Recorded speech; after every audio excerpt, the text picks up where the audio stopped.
Welcome back to The Explainer. I am absolutely thrilled to have you here with us today because we are going to unpack a really brilliant classic Somali fable. This one was actually brought to us through the incredible resources of the Kids Out Fun and Happiness charity. Now, if you love a good story that perfectly illustrates human nature, or, well, I guess animal nature in this case, you are definitely in the right place. We're going to dive deep into how a remarkably simple narrative can teach us some profoundly deep lessons about boundaries, consequences, and what it really means to be a friend. So, I want you to keep this one central question in the back of your mind as we go through this today. What actually happens when thieves betray each other? We're going to skip the traditional agenda today and just jump right in. We're looking at two partners in crime. They entirely rely on each other to pull off the perfect job. But what happens when that mutual trust completely breaks down? Let's find out. All right, part one, the river crossing heist. Our story kicks off by setting up this incredibly unlikely but highly effective friendship between two, frankly, very good thieves. On the one side, we have the fox. She's small, she's nimble, but she's got one massive vulnerability. She literally cannot swim. At all. And on the other side, we have the camel. Now, he's incredibly strong, he can swim with absolute ease, but his major flaw? He's super slow. So to cross the local river and get to this nearby farm for a food heist, they absolutely need each other. It's not optional. The fox has to climb onto the camel's back and just completely trust the strong camel to swim them across the water. The stakes are established right out of the gate here. Their entire partnership is based entirely on combining these contrasting physical strengths. And you know what? At first, this food heist goes off flawlessly. Step 1, they cross the river together. Boom. Step 2, they arrive safely at the farm. Step 3, the fox, being as quick and nimble as she is, easily catches herself a chicken. And step 4, the camel uses his brute strength to dig up some lovely fresh vegetables for his dinner. Honestly, it's the perfect crime. But you've got to pay attention to the pacing of their meals here. This is crucial. The greedy fox, she just quickly gobbles down her chicken. But the camel, he's a really slow eater. He's just happily and steadily chewing on his vegetables. And that tiny difference in their eating speed, that is the exact crack where their perfect little plan starts to completely fall apart. Moving right along to part 2, the fox's selfish song.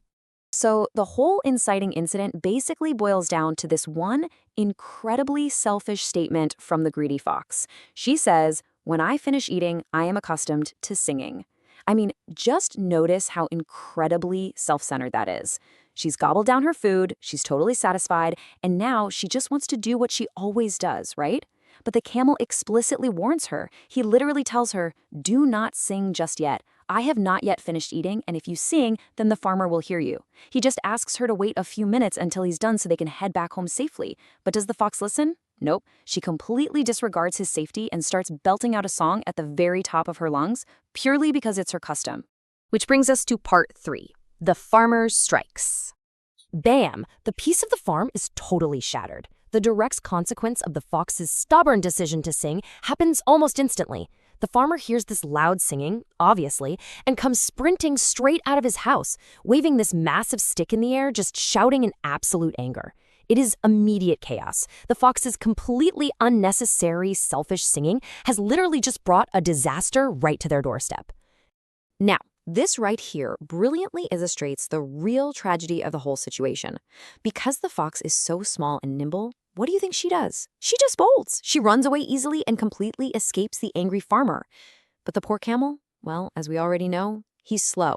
And worse, he was literally right in the middle of eating his dinner because he eats so slowly, he didn't even see the guy coming until it was way, way too late. The farmer sets upon the camel, and the poor guy takes blow after blow to his legs and back before he can finally manage to escape. I just want you to pause for a second here and ask yourself, how incredibly betrayed would you feel in the camel's place right now? Your supposed friend puts you in severe physical danger just so she can sing a song and then completely abandons you to take the beating. Okay, part 4, the camel's bath. Bruised, aching in his bones, the camel finally reaches the riverbank. And the fox? She's just standing there, acting as if absolutely nothing happened, and casually asks to climb on his back to go home. The camel agrees, but notice the incredibly calculated, almost cold-blooded nature of what happens next. He doesn't do anything near the shore. Oh no. He waits. He swims out until they are exactly halfway across the entire river. He waits until they are at the absolute deepest point. He waits until the current is at its absolute fastest, and right there, in literally the most dangerous possible spot, he stops swimming. The camel just calmly turns his head to the fox and says, "When I have finished eating, I am accustomed to taking a bath." Wow, this is an absolute masterpiece of symmetry and storytelling. The camel perfectly, word for word, mirrors the fox's earlier selfish excuse.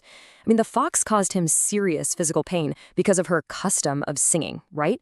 So now, the camel is just introducing his own custom, taking a nice bath in the deepest, deadliest part of the river. And here is exactly how this brutal retaliation plays out. Step 1. The fox immediately panics. She starts pleading with him, crying out that she cannot swim and she's going to drown. Step 2. The camel, in this incredibly chilling, matter-of-fact way, simply replies, "I am very sorry, it is my custom." Step 3. He slowly lowers his bruised back deep into the rushing water. And Step 4. The fox completely loses her grip. She starts splashing helplessly against the fast current, crying out desperately that she is drowning. The lesson is being executed flawlessly. We have officially reached the climax of the fable here. As the desperate fox is thrashing around, literally going under the surface of the water, the camel asks her this incredibly piercing question. "Are you sorry that you were so selfish and caused me to be beaten?" Just before her head disappears under the water for good, the terrifying reality finally sets in, and the fox cries out, "Yes, yes, I am truly sorry." And the camel, showing some real mercy because at the end of the day he doesn't actually have the heart to watch his friend drown, pulls the little fox right out of the water, places her safely on his back, and swims the rest of the way across. And finally, part 5, the meaning of tit for tat. Phew, the danger has completely passed. They climb up the bank and just collapse onto the warm grass. The tension finally breaks. The fox really realizes just how selfish she was. She apologizes sincerely and promises the camel that he can trust her forever. The camel, in turn, apologizes for having to teach her such a harsh, terrifying lesson. And honestly, they actually begin to laugh. They roll around in the warm grass, letting the sunshine dry their wet fur. The friendship is actually repaired, which brings us perfectly to the core takeaway of our explainer today: tit for tat. The fox learned a truly valuable lesson that day. She learned that it is simply not good to betray a friend, and that if you deliberately do wrong by somebody, well, they might just do wrong by you to balance the scales. It's a really powerful concept of mutual respect and understanding, ensuring that neither partner takes the other's sacrifices for granted ever again. So I want to leave you with this final, somewhat provocative thought. Have you ever had a friend who only thought of their own customs, their own desires, completely at your expense? And if so, how did you handle it? Did you just take the blows, or did you find a way to teach them a lesson about mutual respect? It's definitely a fascinating dynamic to reflect on in our own personal relationships. Thank you so much for hanging out with me to unpack this wonderful story today. I really hope this explainer gave you some great insights to chew on, and I absolutely cannot wait to dive into our next topic with you. Catch you next time.